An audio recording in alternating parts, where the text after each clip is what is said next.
today that I think really directs a lot of us to study this issue is the statement, as far as I have been able to find, it first appeared in a published form in 1897 while Ellen White was in Australia involved in starting the Avondale School. It said that now as never before we need to understand the true science of education, and that if we fail to do that, we will never have a place in the kingdom of God.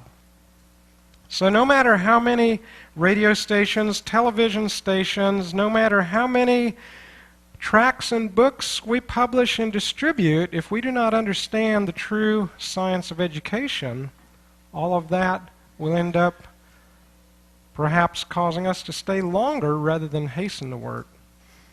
So we want to look at some things that are lessons from the past. Particularly, we will be focusing as we go along on the developments of the Avondale and Madison schools. And we will look at some statements that tell why, but I'm just going to give you a brief summarization of the reasons why. On the table downstairs, there are some papers. There's a supply of a paper that's a reprint of the Madison Survey. How many of you have picked up one of those? A number of you have. If you read through the cover page on that, the inside is actually the reprint, and the cover page tells why we have started reprinting some of these surveys. You will see some statements there where Ellen White said that the Madison School, she was writing in 1908, she said the Madison School is doing more than any other school in America in the Seventh-day Adventist Church to show what true education is. Now, if that's the case, and maybe I shouldn't say if, I should say since that's the case, we should ask what were they doing at the time the statement was written. Now, we also find that in the history of the developments of education in Adventism that Ellen White spent nearly 10 years over in Australia, almost 10 years. During that time, she was involved on site at Avondale in pioneering an educational institution that she says was to be a model for education in Adventism. So those two things combined together have really motivated me to want to study into what was going on at Avondale in those years when Ellen White was involved there. Could you imagine, with the burden that I think we sense together here of the desire to see the educational work that God wants to take place that will enable there to be an army of youth rightly trained to finish the work. If we had a prophet on site telling us this is the piece of ground that God wants you to put a school, saying you need to add more onto this building, and in giving counsel step by step based on what God has given in visions or dreams of the night. Could you imagine the asset that would be? If we have that in our past history, shouldn't we be studying that to find out what was the counsel God was giving? How were they dealing with problems? These were real people, just like each of us sitting here. They had personality differences. They came up with problems they had to deal with, and sometimes there was counsel given directly by the Lord to deal with the relationships between some of the individuals. That was a great act of mercy on God's part, and I think He still wants to work with us in a similar way. We don't have the gift of prophecy necessarily being manifested among us in the form of a living person, but we have the benefit of all of that counsel if we will take the time to study it.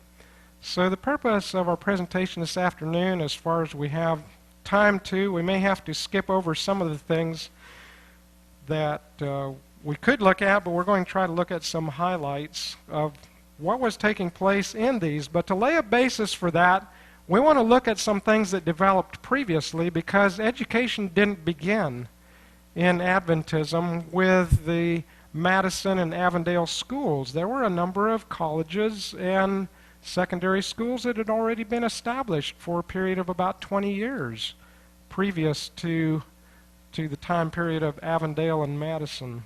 So we'll take a look at some of these things. Here's the statement I mentioned a little earlier. You can find it in the Christian Educator. Christian Educator, by the way, was a periodical that Sutherland was instrumental in putting out. E.A. Sutherland. Anybody here that has not heard of E.A. Sutherland? Okay, all of you know who E.A. Sutherland was. We'll be talking about him as we go along. But E.A. Sutherland, at this time, 1897, had just become the president of Battle Creek College. He was the president there for several years until he moved it in 1901. And he was reading much of the material that Ellen White was writing while she was involved at the Avondale School in Australia. She was writing a lot of material about education, sending it across the ocean to America. There were many developments taking place in the educational system in America, which Ellen White viewed as a crisis. So she was writing material to give counsel in regard to dealing with the educational crisis, and it's in this context that this statement appeared. Now, as never before, we need to understand the true science of education. If we fail to understand this, we shall never have a place in the kingdom of God. Now, how long ago was 1897?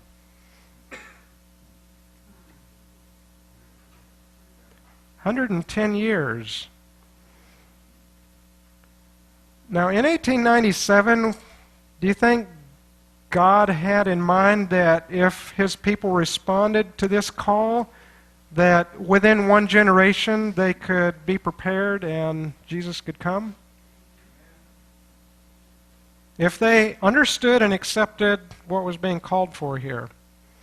I believe so. I believe the fact that we're still here shows that there has been a failure to understand what are the true principles of education. And we cannot assume. I know that there are people that say that things are getting so bad that Jesus will come whether we're ready or not. I really don't agree with that. I read a statement that says in the book Evangelism, we may have to remain here many more years because of insubordination. Now, what is insubordination? Yes, insubordination is another word for rebellion. That means I won't do what you say, I'm going to do it my way. And education is one of the primary ways where we have been telling God that. There are other ways too, but that's not our focus this afternoon. All right, let's go back to the year 1897 when this statement was written and see what's happening. Ellen White was in Australia guiding in the start of the Avondale School. Sutherland was the president of Battle Creek College.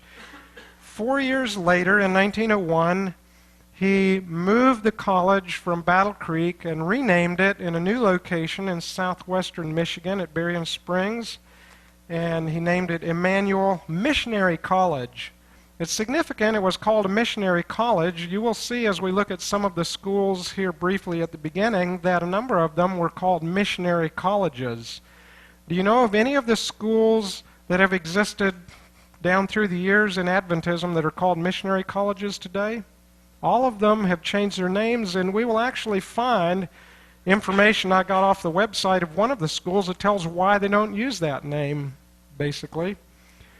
But anyway, 3 years after moving from Battle Creek, E.A. Sutherland went south and started another school under more primitive conditions in Tennessee. And that school became known as the Madison School.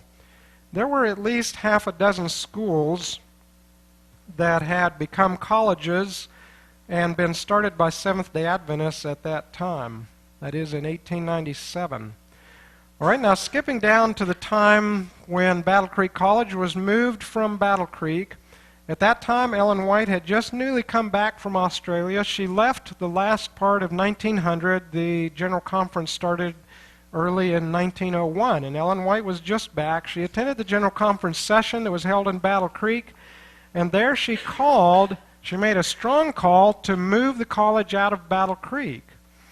At that conference, A.T. Jones stood up during a long discussion about the selling of the book Christ's Object Lessons to help eliminate debts that had been incurred by some of the different schools in the educational system of the denomination. And A.T. Jones stood up and he called for a vote from the stockholders of the college.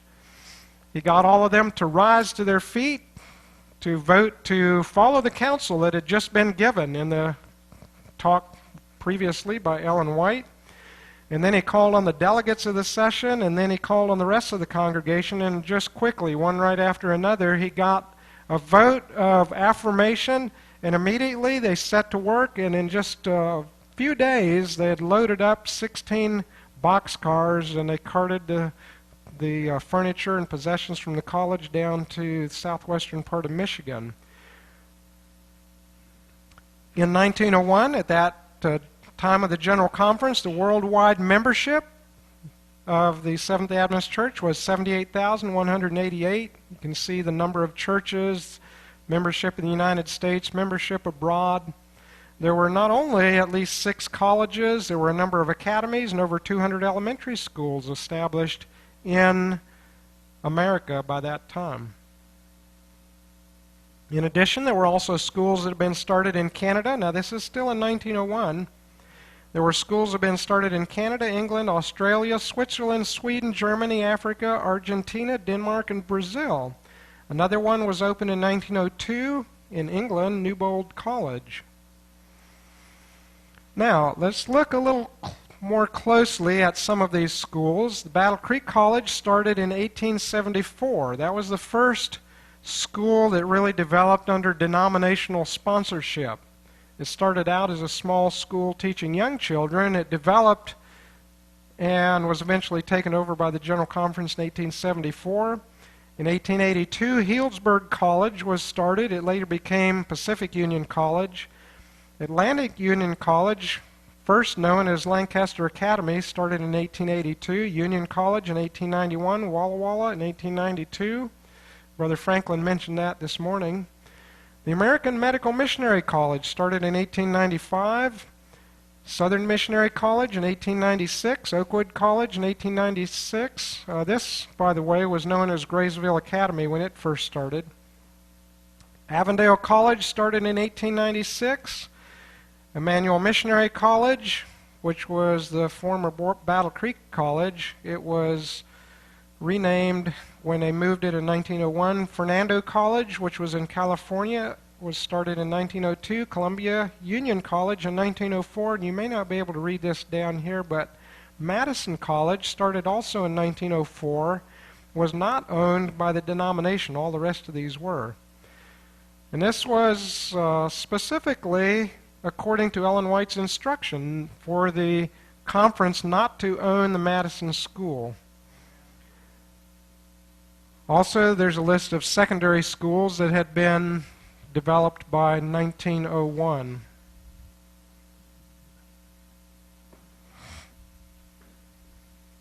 This is what the Battle Creek College looked like when it was originally built. It was started on 5 acres of land in the city of Battle Creek, even though James and Ellen White had pleaded that the school be placed on a 40-acre tract of land located outside of the city, and they wept when the brethren decided to buy 5 acres in the city to set up the college. Later, in 1901, Sutherland relocated the school and started it on a new plan. In 1959, what originally was Battle Creek College, then Emmanuel Missionary College, lost its missionary name and it became Andrews University. This is the original building that I showed you in the early picture. This is W.W. Prescott, one of the presidents prior to E.A. Sutherland. Prescott introduced sports. There had been sports previously. They were taken out for a little while because of the efforts of some of the people to institute some reform. Prescott introduced sports back into the curriculum during a period of time. I think later he came to see the folly of that. But there were wings added on both sides of the Battle Creek College here. Quite an imposing building, isn't it? This was Healdsburg College, built at the beginning in 1882. Another picture with a number of the students and faculty, I presume. Pacific Union College started as Healdsburg Academy with 2 teachers and 26 students. Later it was relocated to Angwin.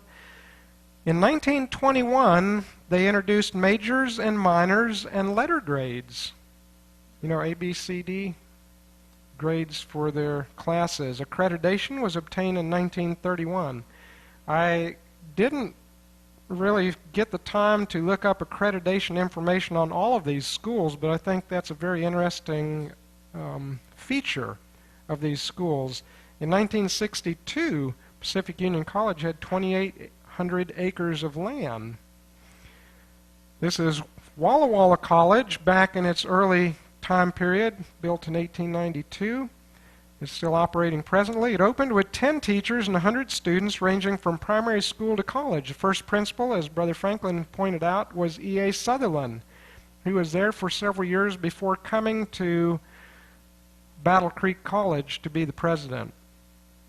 From 1897, when he went to Battle Creek, to 1905, there was a quick succession of 5 presidents, and they suffered in morale from the rapid changes taking place, but it started stabilizing in 1905.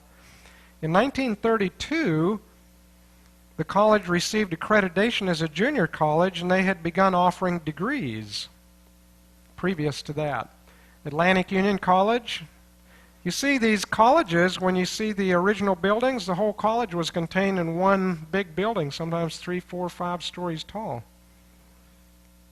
Started out as South Lancaster Academy in 1883, then became Lancaster Junior College. Started with 19 pupils and at least 5 teachers. It was renamed Atlantic Union College in 1922. It received state approval to grant B.A. Bachelor of Arts degrees in 1933 and Bachelor of Science degrees 21 years later. Here's Union College. Started in 1891. This was an interesting situation because somebody donated the land for the school, and then they donated an additional 230 acres with the regulation or the instruction that this additional 230 acres was to be sold off as housing lots to furnish money to get the school started and going. In 1924, it was the only school, or the only Seventh-day Adventist school, with state recognition. Union College, according to the Seventh-day Adventist Encyclopedia, was one of the schools that avoided going to extremes, and what that meant was that they granted degrees all the way through their history from the time they could first start. Now, the reason that this is mentioned, you will see a little later. There was a school that changed for a little while, and then it went back, but I thought it was quite a curious thing that this was classified as avoiding going to extremes. Southern Missionary College originally started out as Graysville Academy in 1883. It was a private venture until 1895 when it passed into the possession of the General Conference. Its name was changed a number of times down through the years. It was Southern Missionary College eventually for some time. When it started out, it had 13 teachers with 9 at the college level and 48 at the high school level. Oakwood College was an early college that was begun in 1896 with 2 students and several leaders. You don't have to have a lot of students to start a school, do you?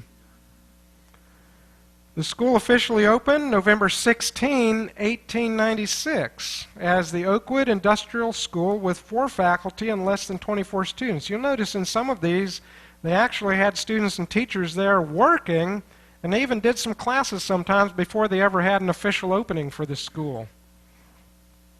Prior to 1912, the students did most all of the work, growing food, erecting buildings, and maintaining the operation of the school. In 1899, there were as many as 12 students occupying 1 room in the living quarters. They changed or alternated their names a number of times. Eventually, in 1917, became Oakwood Junior College. In 1918, they had a little under 1,000 acres. They gained accreditation rather late, 1958. Now, this is something Ellen White wrote about Oakwood College. She said, "I saw the places in the South where institutions have been established for the advancement of the Lord's work. One of the places that I saw was Graysville." Now, what was it, Graysville? All right, what became Southern Missionary College? And another was Huntsville. So she was actually showing these places, and God gave instruction regarding them. It's very interesting. Most all of these schools that I pointed out here were places where Ellen White was involved either in finding the property or saying that God approved and was guiding in the building up of a school at that place. The Lord led, it says, in the establishment of these schools at Graysville and Huntsville. That's the Oakwood College. Their work is not to be discouraged, but encouraged. They are to receive encouragement and support. Columbia Union College started in 1904, and it was called Washington Training College. It was renamed Washington Foreign Missionary Seminary in 1907.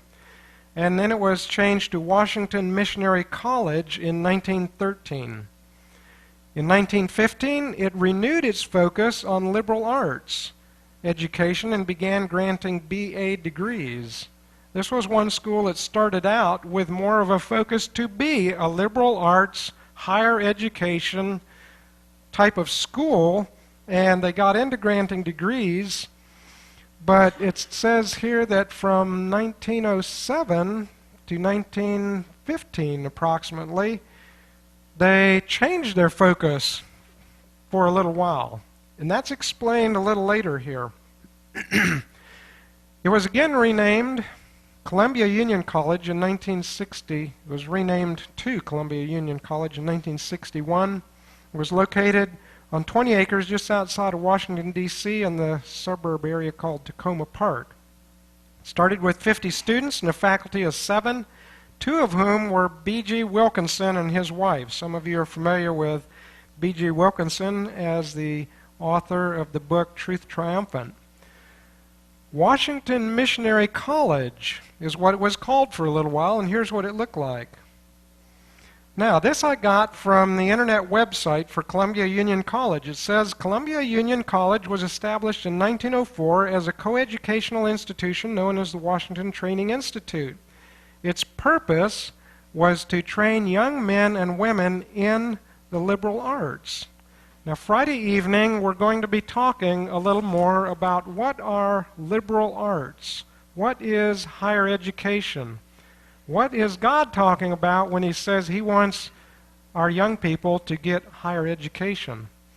This was started as a school to teach liberal arts. However, it says in 1907, when the name was changed to Washington Foreign Missionary Seminary, the more limited objective of special training for missionaries replaced the original concept of a liberal arts college.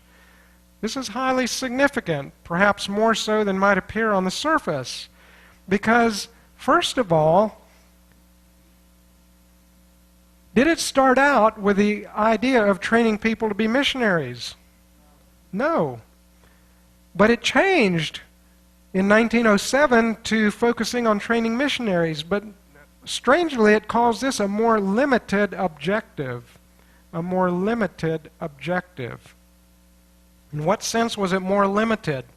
I remember reading that Jesus, in the book Desire of Ages, Jesus did not go to the rabbinical schools because their education cramped and narrowed the mind.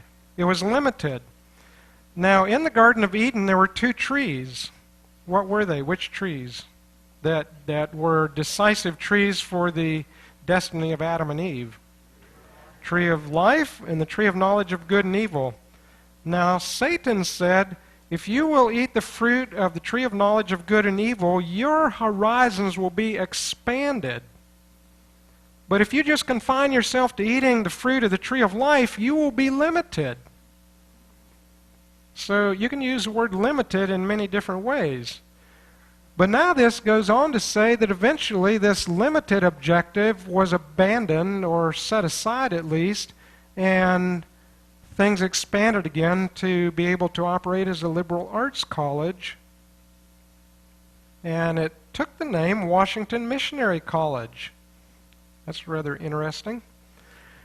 Now it goes on to say in this information, all from the website there, at the first commencement held May 22, 1915. Now how long had they been operating? Did anybody remember when it started? All right, how long had it been operating here now? Some years.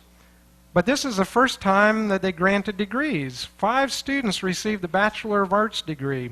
Continued growth and development led to further changes. In 1933, the lower division was organized as Columbia Junior College, and received accreditation and so on about some of the history all the way down to when they changed the name from Washington Missionary College to Columbia Union College. Well, let's look now more closely at the Madison College. I've given you some of the preview of the previous colleges established in Adventism, some of the main ones. This was originally called Nashville Agricultural and Normal Institute. It was the only institution in which Ellen White agreed to be a board member. No other institution in Adventism was she ever on the board, but the Madison School, she was on the board. In fact, she stayed close by when the land was first located and purchased. She stayed close by, and she made sure that they went down to the attorney's office and got the deeds and everything registered and got it all set up so it was in private hands. She wanted to ensure that that was done. In 1908, she wrote the statement that I mentioned earlier, and we have that on here. It's from volume 11 of the manuscript releases, page 182. The work that the laborers have accomplished at Madison has done more to give a correct knowledge of what an all-around education means. Now, I've highlighted some of these words, and I want you to note them. Note the word all-around. That's a key we're going to look at for a little bit. It says they've done more to give a correct knowledge of what kind of education? All around. Do you know what an all-around education is? It's something to contemplate for a little bit. What is an all-around education? It says they've done more to give a correct knowledge of what an all-around education means than any other school. Now, somebody here mentioned balance. It's a good illustration of the fact that we've got to define our terms so we know that we're all using the terms the same way, because some of the information that I gathered from websites about some of the different schools describe how in the liberal arts education they give a balanced education. So balance is going to be different for different people depending on how they're defining it and what their perspective. And the same way is true for all round. I found that this same kind of terminology is used or something similar. A well-rounded education is given by a liberal arts higher education school. So we've got to define what we're talking about. In the Bible we read that God tells us, my thoughts are not your thoughts, and your thoughts are not my thoughts. And one of Satan's most successful strategies has been to take the terms that God uses to describe what he wants done, and then Satan supplies a different definition so that he can use all the same terms, but he's actually leading you in the wrong direction. So we've got to define things the way God defines them, and how are we going to know what his definition is? The only way we're going to know, brothers and sisters, is we've got to take the books out and start studying. We cannot assume because people have been calling something for years and years and years by a certain term that that's what God calls it. We're going to have to go and study for ourselves. And if you haven't studied for yourself, I can almost guarantee you that your definition is probably not the same as God's definition. I found it was that way for me at least. So it says that Madison has been doing more to give a correct knowledge of what an all-round education means than any other school that has been established by Seventh-day Adventists in America. Now, what schools had been established? Union College, Battle Creek College, Washington Missionary College, all these other schools that I just went through, all of those had already been established. And she said, Madison's done more than all of those. In fact, we'll find some other very interesting statements she makes about all those other schools that have been established too. And then she says, in America. Now, why in America? Because there was a school outside of America that was also a model school, and that was Avondale. The Lord has given these teachers at Madison in the South an education that is of highest value. Now, the word high there is from the same root that higher education comes from, so that will be interesting when we look at that Friday evening. And that is the Madison School, is a training, this training they're giving there is a training that God would be pleased to have how many? All our youth receive. Now, what do you think that means in terms of all the other schools? What should they do in order to comply with what God would be pleased to have done? All right? They should ask, what is Madison doing? And ask, how can we duplicate that? Now, if we don't do that, what are the chances that if we do what we think is best, we will be doing what God would be pleased to have done? What do you think the chances are?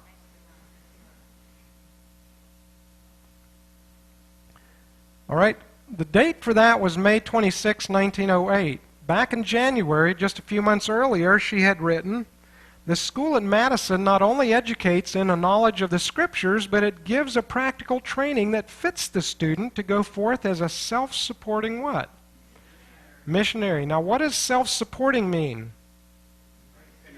Does that mean that they've learned how to send out appeals at the right time of the month so that they will get maximum number of donations to keep going? What does self-supporting mean? Hard work. Yes, self-supporting, maybe this might be helpful for us. Self-supporting means if there's nobody there to help you, you can survive. You can sustain yourself by what you can make, what you can grow, and what you can do. And to really be truly self-supporting, not only can you do that if there's nobody to help you, but you can also help other people that maybe don't know how to do it. That's being self-supporting. We've kind of changed what the term means nowadays, but that's what it meant back then.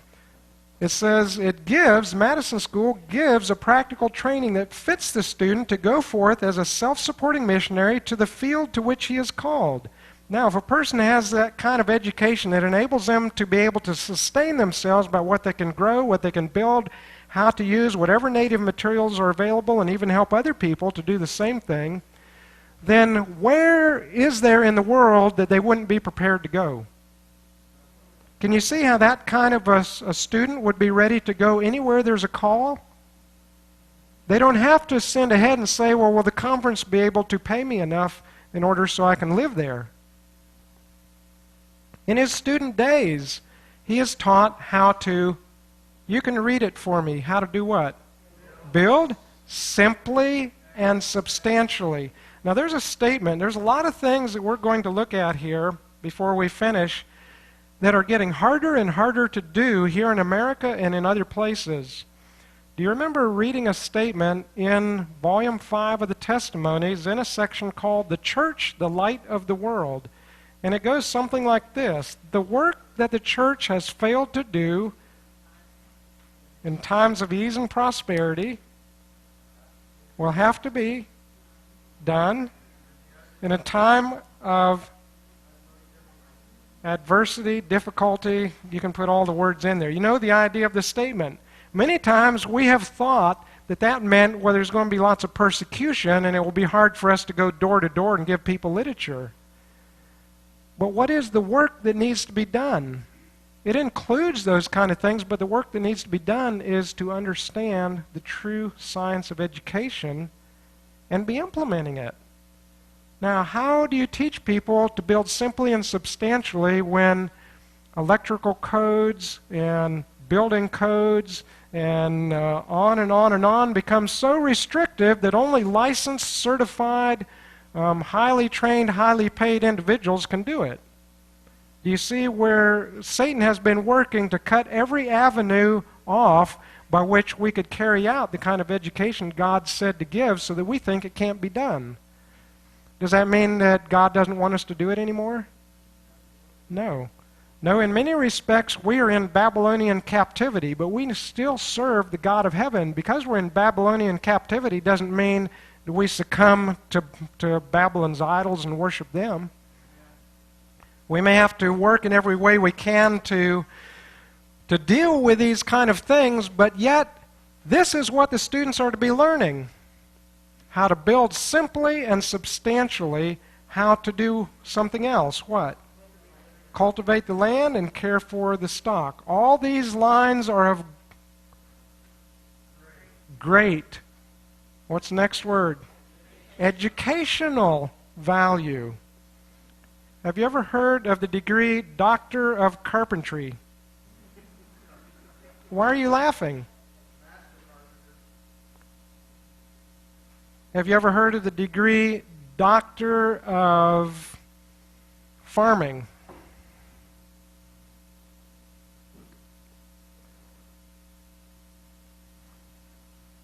Well, are they not considered high levels of education?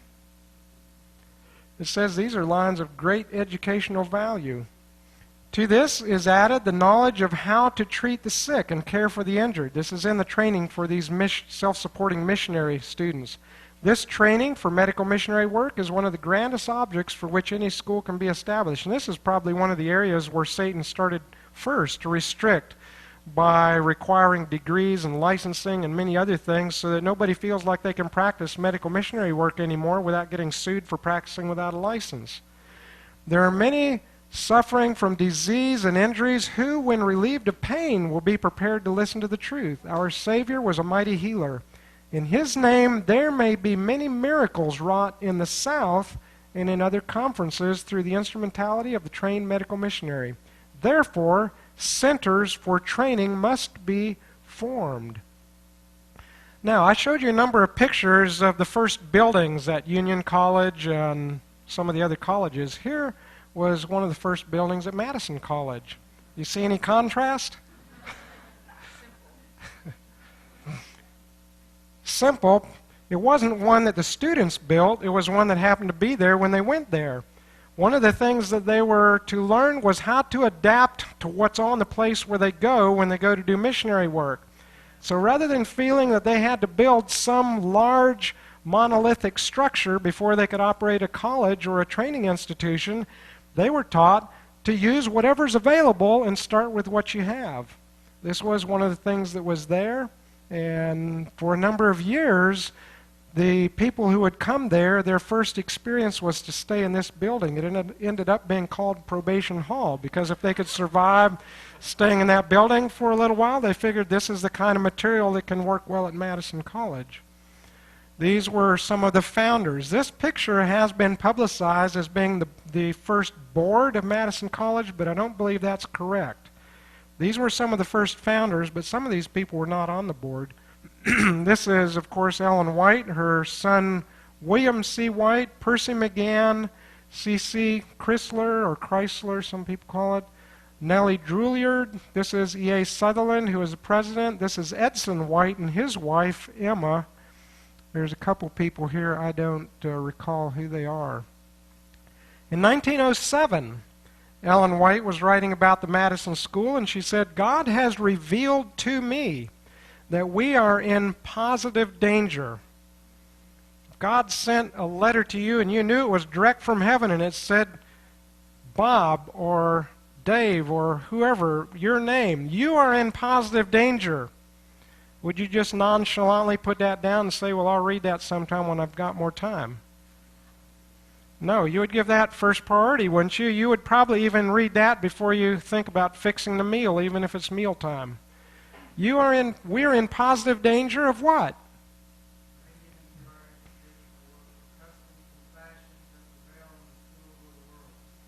That was our danger in 1907. What kind of customs and fashions prevailed in the schools of the world? So many times we read these kind of statements and we assume things. And brothers and sisters, unless we go back and study and find out what was happening, what was God saying, what was the context when He said those things, we are in great liability of erring in our assessment of what constituted the customs and fashions back at that time that we were in danger of bringing into our educational work. But they're plainly described in the writings of the Spirit of Prophecy. If teachers are not guarded, what does it mean to be guarded? That means watching for something, deliberately looking and expecting possibly to be confronted with something. Unless the teachers are guarded, they will place on the necks of their students worldly yokes instead of the yoke of Christ. The plan of the schools we shall establish in these closing years of the message is to be of an, what's the next word? Entirely different order from those we have instituted, all the way up in 1907. Entirely different. That means it won't look like it won't act like it won't talk like it. Entirely different. Do you think that the schools of the world, and this is a very important term here, worldly, do you think we could say that this statement is warning us about worldly schools and worldly education? Would that be an accurate summarization of this statement? All right, do you think the term worldly, when we're looking at things described here, if we're establishing something entirely different from the order of worldly schools, would worldly schools look at this thing that we're establishing that's entirely different and say, well, that's like what we have? Do you think they would? Do you think they would say, we can accept the students from your school because they're getting the same kind of education we're giving?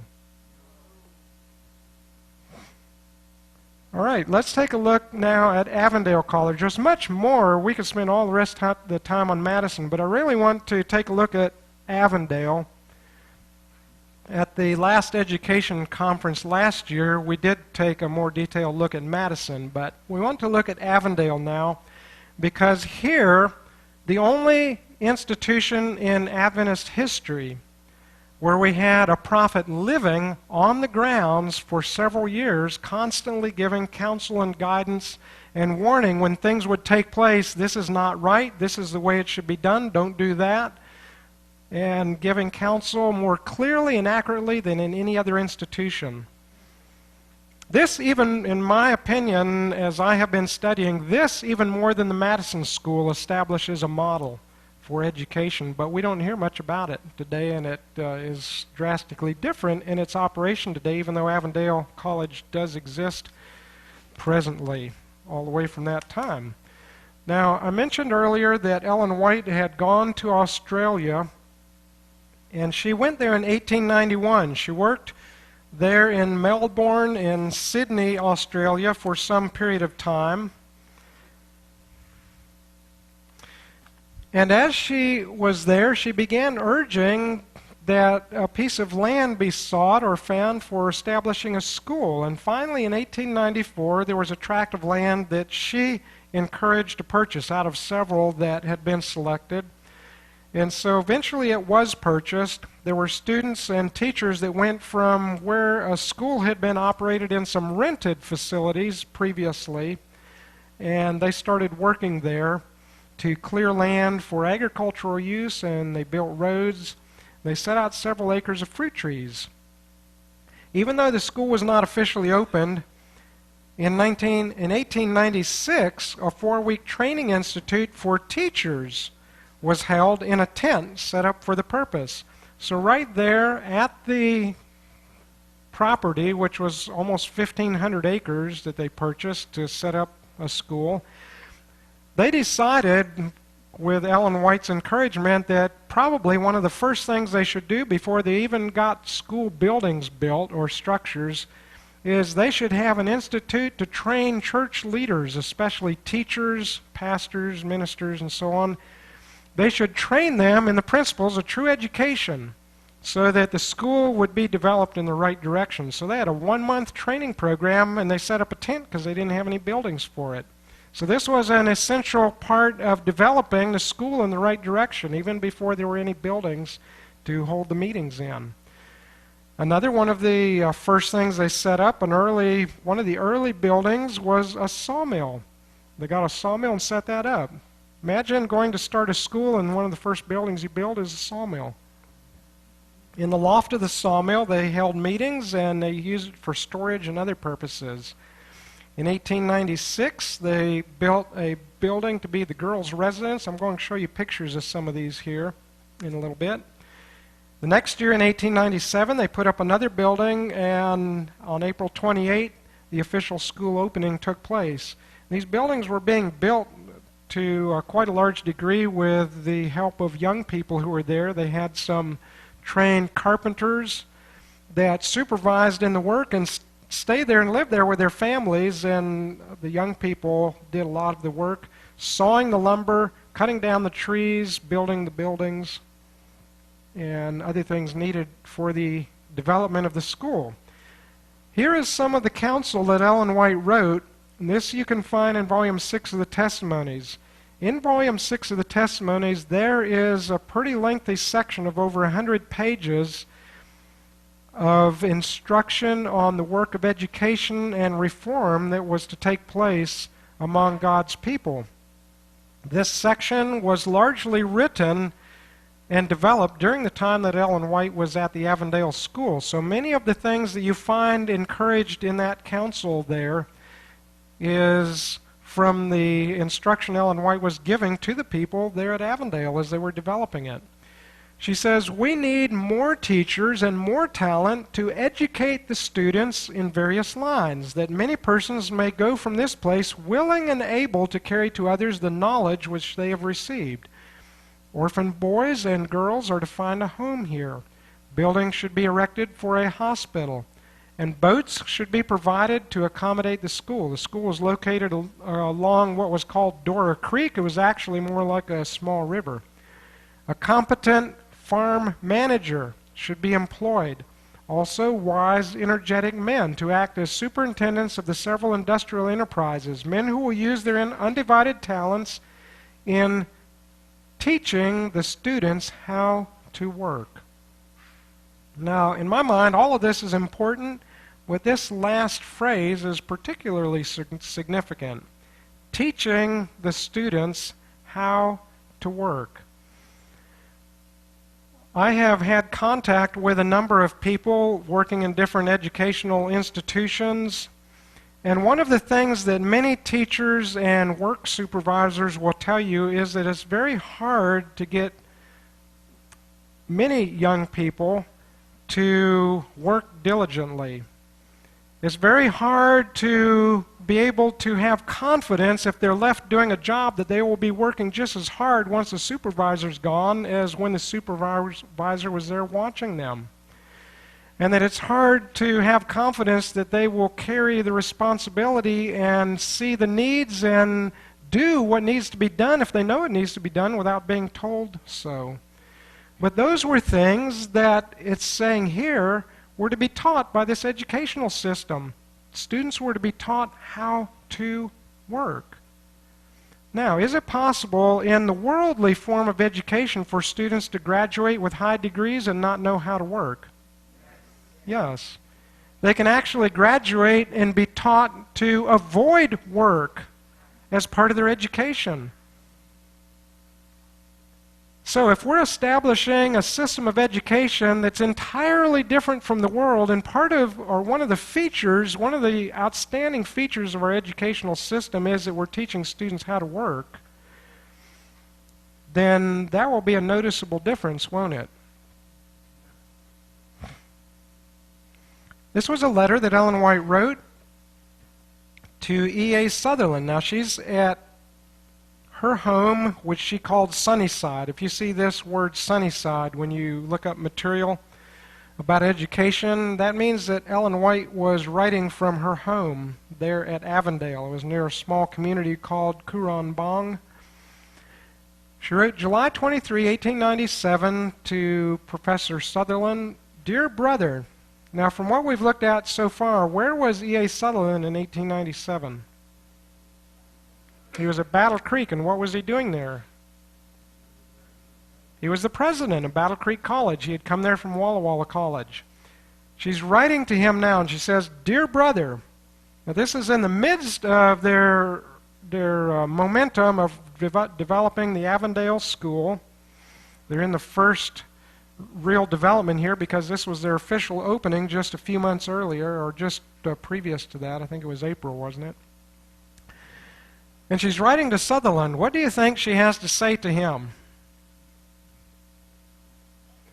"I am more and more burdened as I see young men coming from the school at Battle Creek."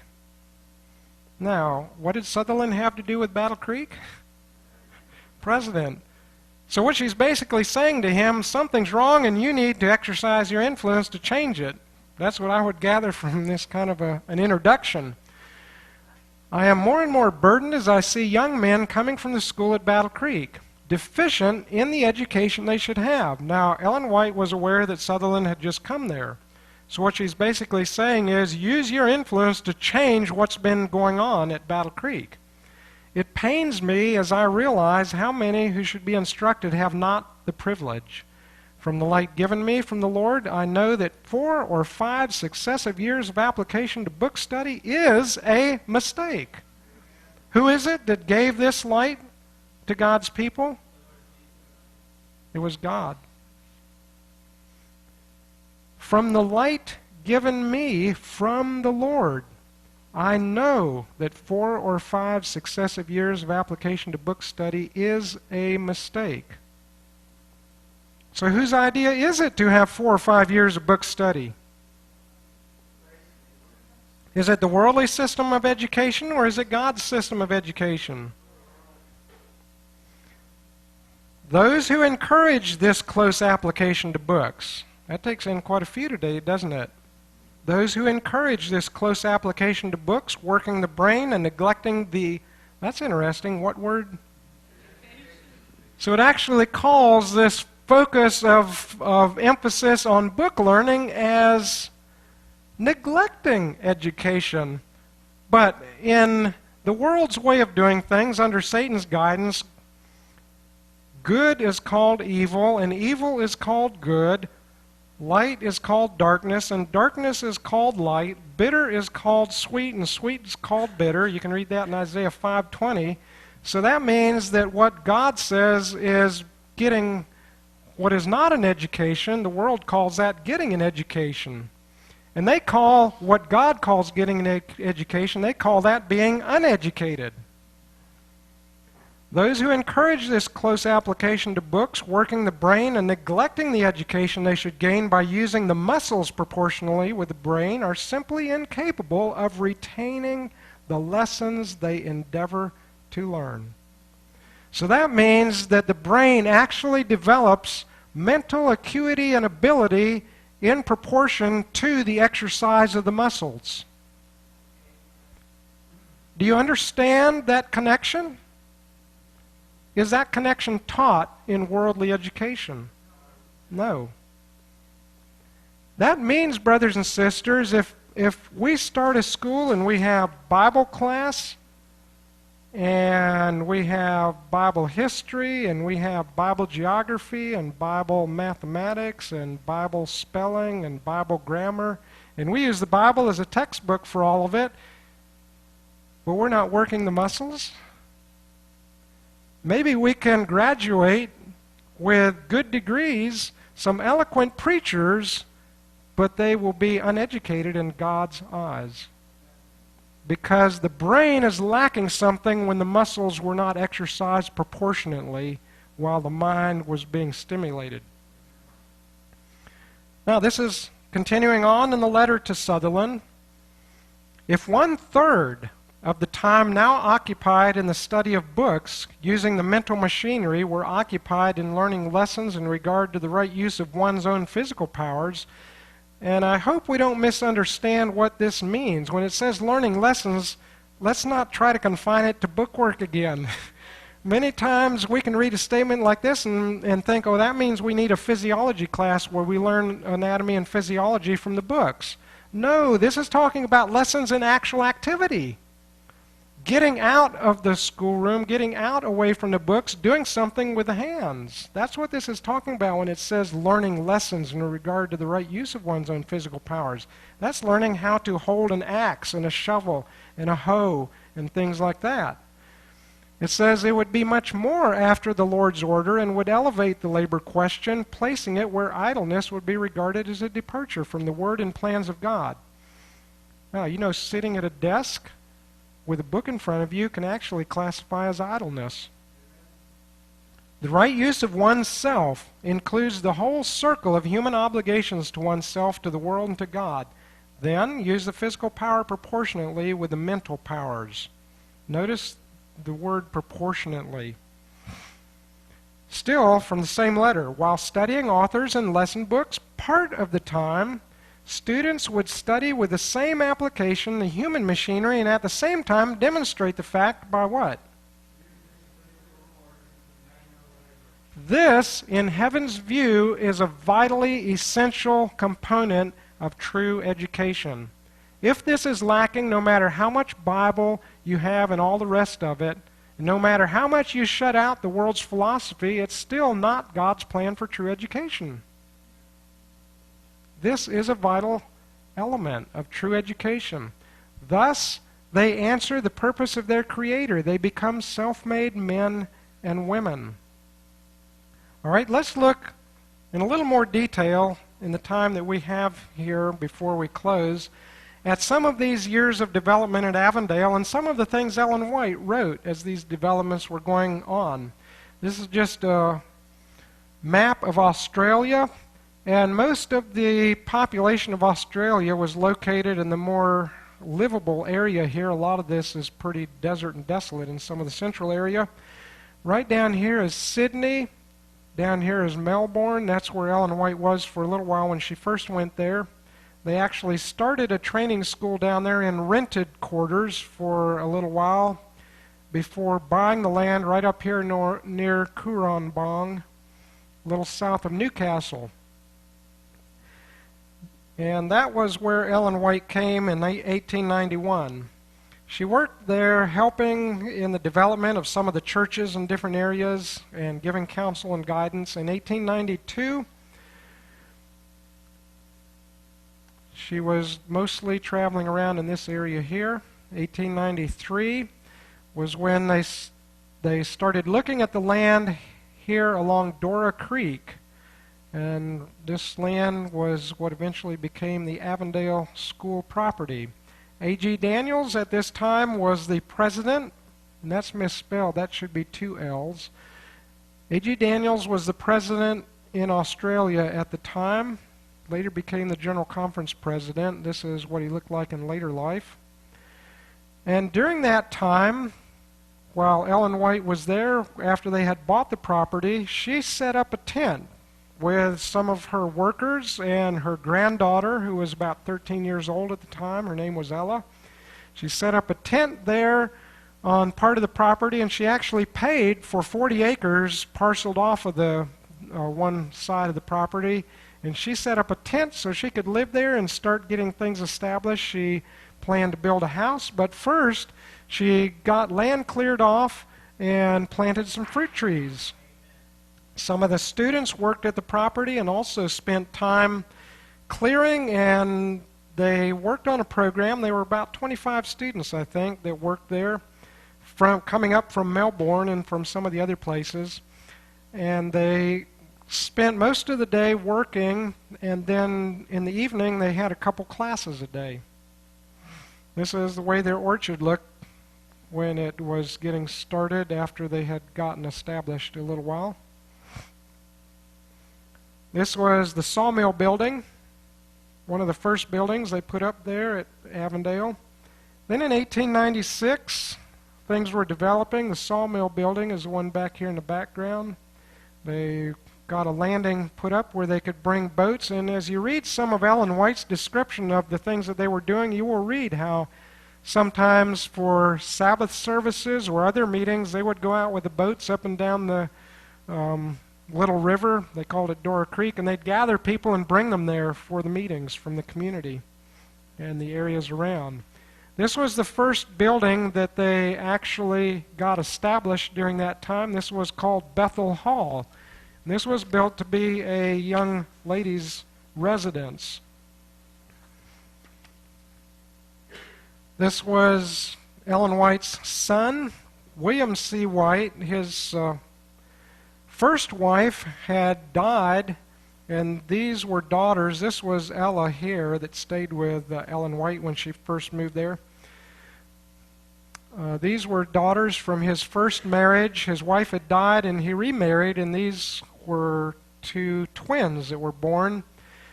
He also built a house there at the Avondale estate, not far from the school, and was involved in a lot of the work. That was the home that he built there. This is the way he looked in later life. Let's see, we've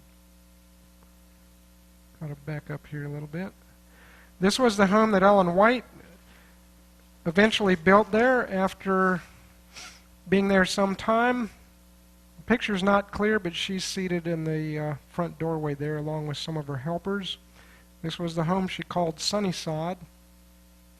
And this was the watchdog in her backyard, Tiglath-Pileser. All right, in 1897, this was when some important developments took place. And perhaps before we go into those years, I'll read just a few of the things that Ellen White wrote leading up to this time frame. This was in a letter she had written in 1895 regarding the work there that was already developing at Avondale. She said, because of some opposition and criticism that people were saying that the students were not getting really an education because they were working most of the day and they were just taking a couple classes in the evening, and people were saying, well, they aren't really getting a proper education. And Ellen White responded by approving of what was going on, and here's what she said. These students are doing their best to follow the light God has given, to combine with mental training the proper use of brain and muscle. Thus far, the results have exceeded our expectations. So she says, in a roundabout way, she's saying that instead of being neglectful in their education, they're actually getting more education than we hoped they would get. At the close of the first term, which was regarded as an experiment, opportunity was given for the students to have their vacation and engage in whatever work they chose to do. But everyone begged that the school might be continued as before, with manual labor each day combined with certain hours of study. So here the students actually were being taught to work enough that they liked it. They actually asked, can we keep on working? Now that's one of the goals of true education, is to teach people how to enjoy doing a work that needs to be done because it needs to be done and you can do it to God's honor. That's an important goal of true education, and it's something that needs more attention in our time. The students worked hard and faithfully. They are gaining in strength of nerve and in solidity as well as activity of muscles. This is the proper education, which will bring forth from our schools young men who are not weak and inefficient, who have not a one-sided education, but an all-round physical, mental, and moral training. Now there's that key term, all-round. The builders of character must not forget to lay the foundation which will make education of the greatest value. This will require self-sacrifice, but it must be done. Under this training, students will come forth from our schools educated for practical life. Let's consider that again. Educated for what? Practical life. What is practical life? What is practical? If you think of things that are really very basic and very practical, what do you think of? Right? Food, clothing, and shelter. If you go somewhere, what are the things that you need most just as practical necessities of life? You need food, clothing, shelter. Right? So this means that these students are gaining education in practical life. Can a person who has a high degree in some scientific pursuit not have any knowledge of how to provide for their food, clothing, and shelter from the native materials around? Yes, in fact, it's almost proverbial. I remember somebody mentioning one time about a man who was in Adventism, was a well-known teacher with some of the honored and recognized degrees, but didn't know how to change a bicycle tire. Didn't have practical side in the educational training. So it says the builders of character must not forget to lay this kind of foundation. And that was in 1895. I'm going to skip through a number of these because our time is running out. In 1896, again, some of the letters that Ellen White wrote carried these kind of thoughts. Every student may consider it to be his privilege to have a part in saving means they would pay for hiring work done that they themselves can do. This is talking about in the operation of the school. So this is meaning that instead of hiring somebody to do things that need to be done at the school, the students should be taught to have a burden to do as much of what needs to be done so they don't have to hire somebody to come in from outside to do it. Earning their expenses is to be considered a part of their education. Every student is to exercise brain and bone and muscle. Here is the education of the whole man, right on the ground. An education essential for all, for there is work for all to do. 1897, on Sabbath, January 2, the believers from Kurang Bang met together for Sabbath services. And do you know where they were being held? In that sawmill building in the loft. And Ellen White made the statement that it seemed like that particular Sabbath, it just really struck her that they needed something suitable for the worship of God. Because here in the sawmill loft, they had been storing things, and she said there was almost everything to be found except money there in the sawmill loft. And they were surrounded with all of these things as they worshiped in their meeting there. And so she developed a great burden that somehow they could raise money to build a church.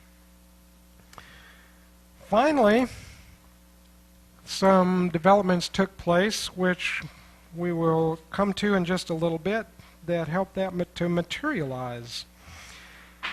In 1897, they announced the opening of the school, April 28. And we need to remember that in the southern hemisphere, the seasons are reversed. So April would be like getting ready to go into fall and winter. She writes a statement in a letter to her son William White, who had come to the General Conference session in America. She was left there alone, the only one of the people who really had been with the educational developments there in Australia up to this point all the way along, personally involved in it. She was the only one of long experience. Some new people had come there. One of them was H.C. Lacey. This young man was about 25 years old. He had just graduated from Battle Creek College. He came there to be a teacher. And Ellen White writes this statement to William White. She says, "I am left here to carry as heavy a load as I have ever carried in my life, to deal with men who think that they know everything when they know nothing as they ought to know it." Have people changed? Yeah, that was the school that God was guiding in, and had a prophet right there to give instruction. She went one day to the school grounds. Her home was some ways away because a 1,500-acre tract of land is pretty large. That's about a little less than 3 square miles. And so she would walk from time to time over to the school grounds to see how things were going. And as she walked by one day and they were working on a building that was being framed up, that was to house a dining room, kitchen, and storeroom, she asked the man who was in charge, the head carpenter, who had been working there on most of the buildings. His name was Brother Metcalf Hare. She said, "Where will the boys stay?" Because they had a girls' residence built. They were building now this building. But she said, "Where will the boys stay?" And he said, "Well, they're going to have to stay in the sawmill loft." And well, let me back up a little bit. She said, "Where will the boys stay?" Yes, he said they would stay in the sawmill loft, and they'd also have to use some tents. She asked if that was the best plan that they had. And his answer was that it was the best they could do at present because they had no more funds. They had just enough funds to build the building up that one story, and there were no more funds, and it would come out just to that amount. He wished, he said, that they could do more, but they couldn't. She urged him to proceed with the second story to provide sleeping rooms for the boys and a meeting room for the church. So add on enough on the top to be able to have sleeping rooms for the boys and also a place where they could meet. till they could build a church. She instructed him that she would be responsible for taking the blame, and if there was any censure, let it fall on her. She told him to make the boys sleep in the mill would be demoralizing. Then she wrote to her son William White, and she described some of the developments taking place, and she said, "Be sure that Brother Hare is consulted in everything, and he will not move out in anything without consulting me. We move harmoniously in all our plans." She evidently felt like she had a good working relationship with him.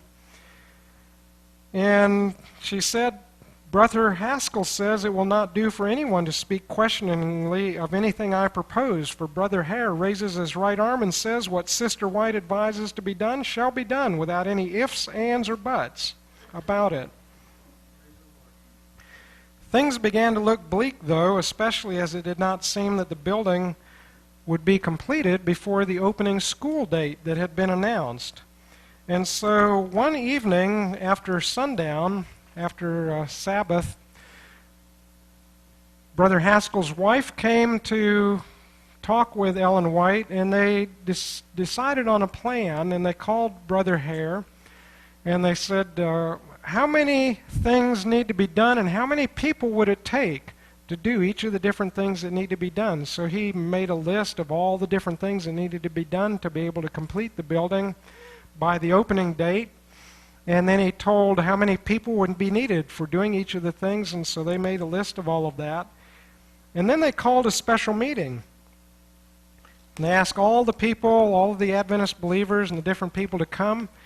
And they called for volunteers, and they got most all of the women and the children and all the men who were available. And some of the students said, well, we will volunteer as much time as we can in the project. So they got as many people volunteered as possible, and Brother Hare said, this won't work. And some people even made derogatory remarks about the women carpenters. But Ellen White insisted that they do everything they could, and they had several days when they worked, and it went together pretty efficiently. The children would carry bricks and hand them to the laborers that were building with the bricks, and everybody helped where they could.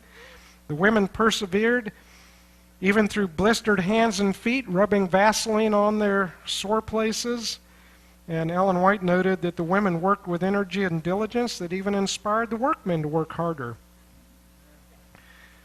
Now, shortly before the school was to open, the school board made an announcement that there would be no primary school. That means no lower levels when the school opened. It would just be the Avondale College school operation.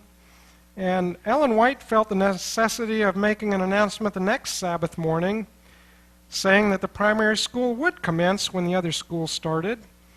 And in this context, she made a statement which has been published in Volume 6 of the Testimonies, page 199, that says, in localities where there is a church, schools should be established if there are no more than 6 children to attend. She insisted that the opening of the school not be postponed by even one day. She said that they would open if there was only 1 student present.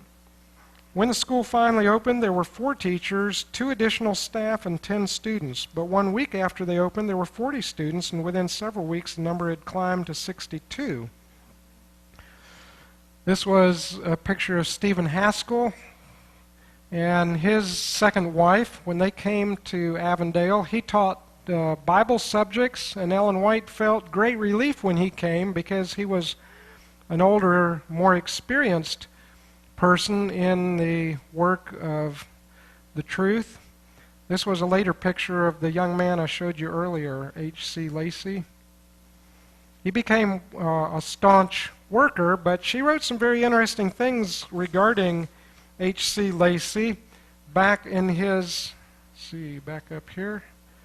back in his time when he first came. She says, at this time, one of the teachers who came from America to help in the educational endeavor was it's H.W. Lacey. That's wrong up there. It's H.W. Lacey. About 25 years old, he had recently graduated from Battle Creek College and had been ordained as a minister. Yet he acknowledged to Ellen White that he had not been trained in Bible study at Battle Creek. She felt that a great mistake had been made in the young man's education, and that he needed a thorough conversion. He was ignorant of the Scriptures and the power of God. And what would you do if you were operating a school trying to follow the blueprint that God gives, and you have a person who comes hired by the denominational leaders to be a student or a teacher in the school in this kind of situation? Here's what Ellen White said. She said, "Oh, that as a teacher in this school he may be a learner." She expressed a determination to keep the Battle Creek influences from holding sway at this new school. She spent time laboring with him, and eventually she felt that he responded. Fortunately, this lack of Scripture knowledge and experience in Brother Lacey was offset to a great degree by Stephen Haskell's ability as a Bible instructor. They had a class every morning at 6 a.m. for 1 hour of Bible study.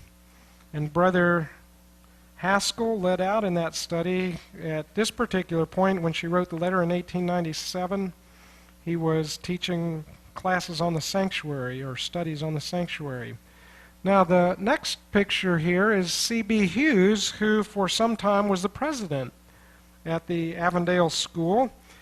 Ellen White made this remark in regard to Brother Hughes as the principal and his relationship with the students. She said, "Brother Hughes does not say, 'Go, boys,' but he pulls off his coat and says, 'Come, boys.' He works with them. He is the right man for the place. All take hold with a will, cheerfully." It was here in this early experience at the Avondale School that H.W. Lacey one morning was designated to lead in prayer, and as he stood at the pulpit ready to lead out in prayer, Ellen White called out and said, "Brother Lacey, get down on your knees," which he promptly did. She subsequently wrote, "I feel very sad when I consider that young men come from Battle Creek with a deficient education in spiritual godliness. After devoting years of study in the school at Battle Creek," and you remember what she had said earlier, 4 or 5 years is too long. After devoting years of study in the school at Battle Creek, some have stated that they had an education that was of little use to them. I see more and more the folly of 5 years in succession devoted to the education of any student. Let them learn common hard work. Let them learn common hard work in exercising the muscles in their hands. Anybody here ever seen any young people that have an aversion to hard work? If so, that means there's a vital element of education missing in their experience. And unless it is remedied, they will not be prepared ever for the kingdom of God. Ever seen any adults with an aversion to work? I could tell you many experiences and observations about that, but you probably could tell just as many of your own. Perhaps some of us even here need to get that kind of education that teaches us how to be able to work hard with no grumbling, no complaining, no whining, but with a sense of satisfaction that we can honor God by doing so, especially if it's a work that needs to be done. Because we're told that the work that needs to be done, even if it's washing dishes, it says angels would love to come and do it, but God has given us the honor to do it. Let them learn common hard work in exercising the muscles in their hands. Let them learn from books that have not one grain of infidelity. Now, Brother Franklin mentioned a statement that said we should not be tied by so much as a thread to the educational policies of the world. This says we should have books that we use in our schools with not one grain of, what do you suppose, of infidelity sprinkled in through their brilliant productions. It is like the sugar-coated pills that are used, a drug to destroy rather than to restore. One day in July, Ellen White felt burdened after receiving a vision in the night. So she went to the school body and she said, "I want to speak with the students and the teachers." And here's what she said: "There is a spirit of levity and recklessness that should not be tolerated. There are some who have not stood in the counsel of God, but have by their words and by their attitude given more or less encouragement to the students to suppose they were under too much restraint. I knew from the light given me it was time for me to speak. I went to the school this morning and found Brother and Sister Hughes and Brother and Sister Haskell counseling together as to what they should do to change the order of things. The foolish talking, the jesting, the joking, the low, cheap talk, and the unruly spirit were contaminating the youth. I presented to them that both principal and teachers were held responsible and were under condemnation of God while those things existed. They are to watch for souls as they that must give an account. I read before the school that a change must come. No longer should any such deportment be tolerated in the school. After I read the matter written, there were some testimonies borne by the students which were to the point. She also wrote in 1897, and I'll go through a few more pictures. I guess that's the end of the ones for 1897. She wrote, "We have labored hard to keep in check everything in the school like favoritism, attachments, and courting. We have told the students that we would not allow the first thread of this to be interwoven with their schoolwork. On this point, we are as firm as a rock." Well, I'm going to skip down through some things. There's one more major event that took place at the Avondale School that I want to mention here before we close. And I'll just go through some of these pictures here. This shows some of the other buildings. This was the second building that was built, major building, and this was called College Hall. They did use the upstairs, a major part of it, as a chapel for a while. This is a close-up picture of it. And in 1898, this is a picture of the students and faculty. I think this is on the front of the Bethel Hall.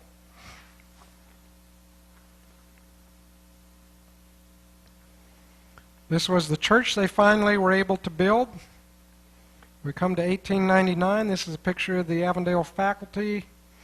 In 1899, this was President Hughes and his wife, or I believe he was the business manager at this time. This man here may have been the president by that time. There were several others here. There's H.W. Lacey. But something happened in 1900. This is a picture from later in the 1900s. This is the College Hall. And I think this is an addition on to what originally was the girls' residence. But in 1900, something happened that is important to note. It was the 4th year for the Avondale School. It began on February 1. And April 11 was set apart as a day to commemorate the 1-year anniversary for the opening of College Hall. In the morning, Ellen White spoke to the students, and in the afternoon, there were a number of activities that had been planned by the president and the business manager. And they had an afternoon of various recreational activities. These included cricket for the boys, tennis for the girls. The faculty members and students had joined together to raise money to buy the equipment for these things, and other games that they had included three-legged races, eating apples suspended from a string while the person's arms were tied behind their back, and similar things.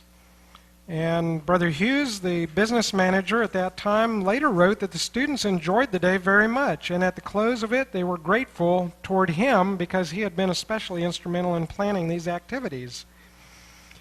Ellen White, after speaking to them in the morning, had returned back to her home and was working on her writing, but that night she had a dream. And she later wrote, "The scene was clearly laid out before me, and I was given a message for the manager and teachers of the school. I was shown that in the amusements carried on the school grounds that afternoon, the enemy gained a victory. And teachers were weighed in the balances and found wanting." This happened at the foremost model school in the denomination, with a prophet right there on the grounds. Almost. Her house was not right at the school, so she didn't see what was going on. Sometimes she traveled to other places, spoke at churches and camp meetings, might be gone for a month. But she had been there that morning, and nobody had told her what was planned, and she hadn't had it revealed to her. But after it happened, she was shown the things that took place.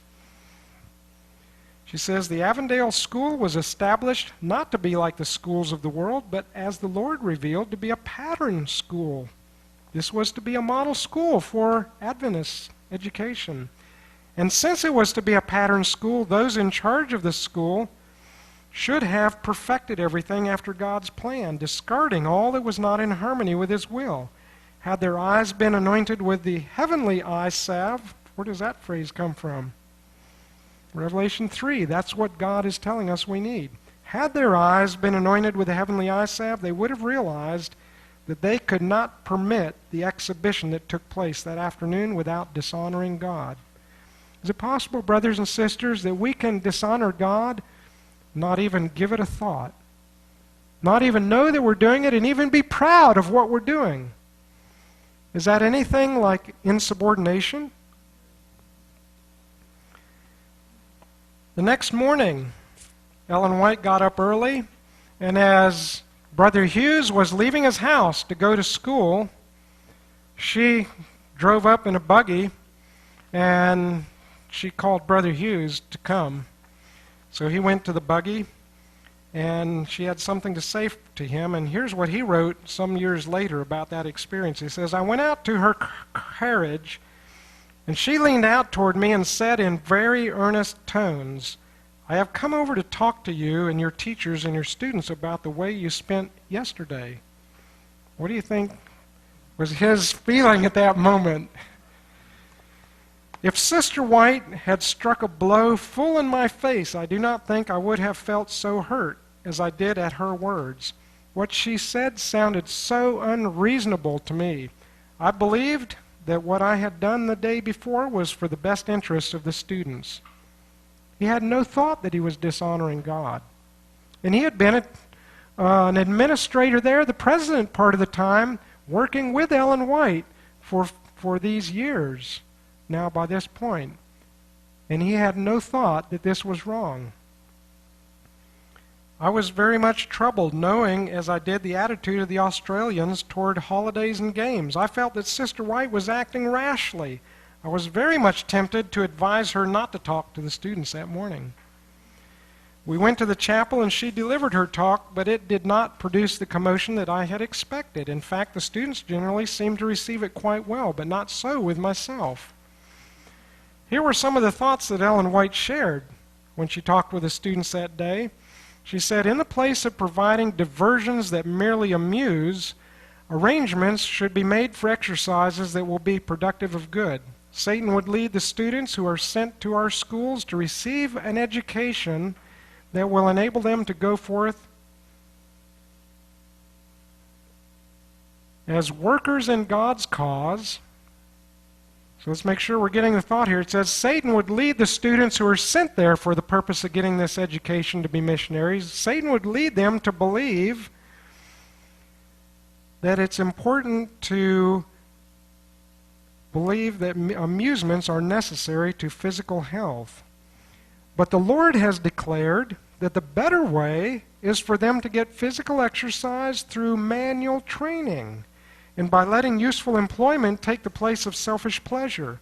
The desire for amusement, if indulged, soon develops a dislike for useful, healthy exercise of body and mind. Have you ever noticed people who really enjoy sports generally don't like hard work? Did you ever wonder why? It's because there's a divine reason behind it. Satan is at work through these things to lead people away from true education. The desire for amusement, if indulged, soon develops a dislike for useful, healthy exercise of body and mind, such as will make students efficient in helping themselves and others. After she spoke with the students and teachers, she expected some kind of response. But not one word was spoken. Nobody said, and this is quoting from what she says, reporting about the situation, she says, "No one said, 'The Lord has spoken to us through His servant, and we will thank God for the light that has come to us, and will receive the light and prayerfully ask God to give us clear perception of right and wrong.'" Nobody said a word. It was quiet. Thankfully, though, there was a lot of heart-searching and earnest prayer and study that followed. Some of the students met together to study and seek how they could carry out the counsel that Ellen White had given that day. And they developed some plans to go out in the community and help those who were in need. These activities included going to different areas where there were groups of believers. They actually built little churches and sometimes even raise the money themselves to be able to build those little churches. So these were the things they instituted instead of the recreational games and amusements. She wrote in 1900, "Is there not an abundance of work to be done on this farm where all the energy and tact would be turned to the most useful account in a good work? All are to be rightly educated as in the schools of the prophets. Let another teacher educate how to do work in helping some of the worthy poor about us. There are houses that can be built. Get your students under a man who is a builder and see if you cannot find something that can be done in the lines of education and in the lines of holiness." As I mentioned before, it was near the end of 1900 that Ellen White came back to the United States. Now, we need to close, but I want to read a couple statements here. I'm going to have to skip through some of these. Bible should not be brought into our schools to be sandwiched in between infidelity. That means you use all the same textbooks and classes that are used in the public school, but you just put a Bible class in with it. Education of 5 years in this one line is not of as much value as an all-round education of 1 year. How would you like to give a better education to the students than 5 years in traditional schooling? It says 1 year of an all-round education will be far better. Let's see here. The time is soon coming. This is what I want to close with. The time is soon coming when God's people, because of persecution, will be scattered where? Brother Franklin mentioned earlier that we will need to flee into mountains and even to remote places. And perhaps we think that it's just mountains in our local area. But this says many of us will be scattered to many countries. Those who have received what? All-around education, according to heaven's definition, I might add, will have the advantage where they are. That means anywhere they are, whether it's in the Himalayan mountains, in the Andes mountains, up in Alaska, wherever it is, or over in India. The Lord reveals divine wisdom and thus leading His people to the training of all their faculties and capabilities for the work of disseminating truth. Shall we close with prayer?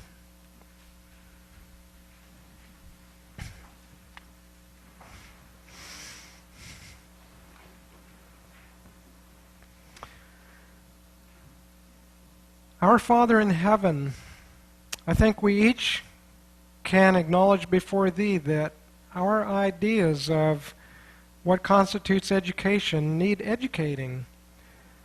We need help to understand things as heaven sees them. I recall the statement that says, often the education of a lifetime must be cast aside to understand and learn the things heaven wants to teach us. And I pray that we will be willing to place the sense of value where heaven places a sense of value. Help us to understand what an all-around education means. I know that there are many here in this room this afternoon, young people who Thou hast designated for a special work. I know that we each have a place in the working that Thou hast planned for to finish that which will prepare for Jesus to come.